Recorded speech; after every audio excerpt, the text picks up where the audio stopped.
Okay, let's talk about Nepal now. How did you guys feel when you first, when you first got the offer to play here? Oh man, Excited, man. it's unbelievable. It's unbelievable because I'll tell you something. I was sort of just meandering around the internet, just like looking at some forums and stuff that's about like metal. I was looking at what is the new like Frontier. conversation board on metal music or indie music other than Facebook, because Facebook is one place where everybody goes to, but it's kind of scattered.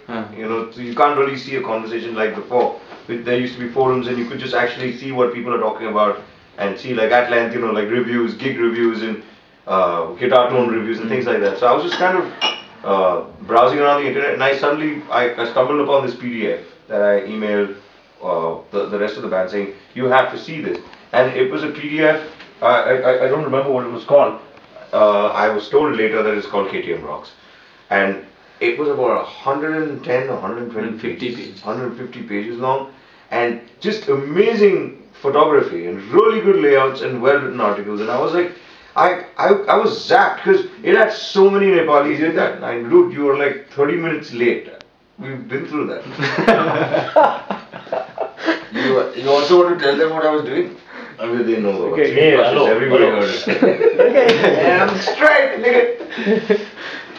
So we had no idea, because there was like about at least 50 or 60 bands that were interviewed, reviewed, or talked about, and frankly, I mean, it made me feel very, very ignorant because I didn't have like an inkling about this kind of a scene existing over here. So when we were told that we're playing here, it was just, I truly hope that it would be some sort of a metal festival, because that one PDF just justified a very, very thriving scene.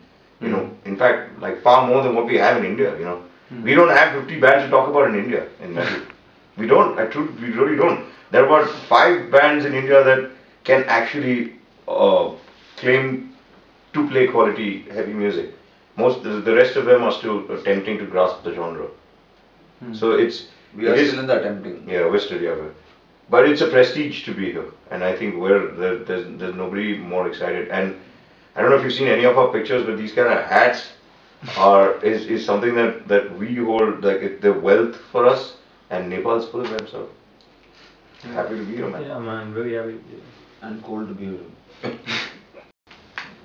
Okay, now let's talk about piracy. If you judge from several posts on the social networking site, several Indian musicians are getting more and more vocal against piracy and MP3 downloading. What are your personal opinion on it? Dude, our second album, Contract, was for free, and okay, so first full length album was for free, and that pretty much says everything, because we support giving out our music away for free, because I mean, ideally in a utopian world, all our albums will be free. And piracy wise, we were the first ones to put our album up for download. Yeah. I mean, like, there are so many bands back home that whine about how people don't like to pay for music. I think you'd be a fool to whine about it now, because like, just look around you, man. Look at the way you consume your music today. Yeah, man. Well, the CD, the transaction, and the fact that you would listen to a CD is obsolete. You don't do that anymore. You shove things into a small device that you put into your pocket, and that's how you listen to music.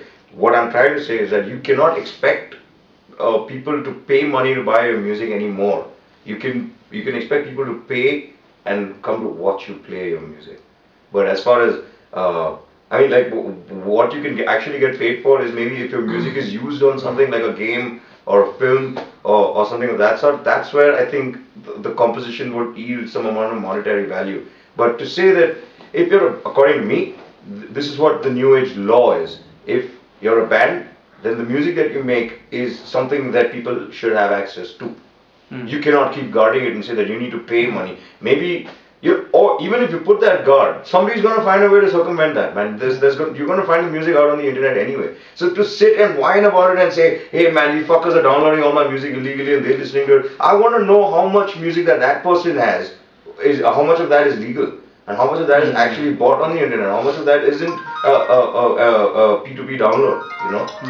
The internet, until the internet is a free medium, you cannot change this fact, and there is no point crying over it. I don't even call it piracy. I think that access to music as contemporary human beings who live in a digital age is inevitable, and it is in front of you. It's like freaking air. Nobody's gonna ask you to ration the amount of oxygen that you're breathing. So music is like that, man. You can listen to as much music as you want, and it is available for you to listen to. So you can't keep whining about the fact that you're not getting paid for the music you make. But like, if even for us as listeners, you would go to buy a limited edition CD, or if that CD is very important to you, you'd buy box sets now. You'd buy limited edition things, and you buy an album that you know, man, that for the rest of your life, this album is going to make you happy. You know, that one, that Meshuggah album, or that Pearl Jam album, or whatever. That CD is something you want to own. But or indie music CDs, you know. But those are, it's not a source of income, and that has to be understood by people. You cannot whine about it, man. It's so pointless to whine about something like that. It was a pleasure talking to you, Scribe. If there are any final words. Final words? Yeah. Final words. The money is under the. Hail Mogambo. Hail Mugambo. Gulson Grover, right? Bad, dirty mind. मरने के type भी होता है वो doctor खाके हाँ दिल वाले में दिल जले dirty mind. bad man. Okay, that's cool, man. bad man. Any nice words you want to say to the organizers? Thank you so much for getting us down here, man. That's not nice word, man. Just That's a very diplomatic. nice word will be. No, listen, we need biscuits. We need to come back. That's for damn sure. We need to come back. We need to come back with some more bands with us. Get like a tour done, because I think we totally identify with the place, and we definitely feel that our trip is too short. Mm-hmm. And we definitely need to come back with more Bombay bands or more bands from India and have like a proper tour. Yeah, it's fine if you get us also. Only us was fine. Thank you for everything. Yeah, man. Thank you. Yeah, man. Thank you for listening to us, man. Yeah, man.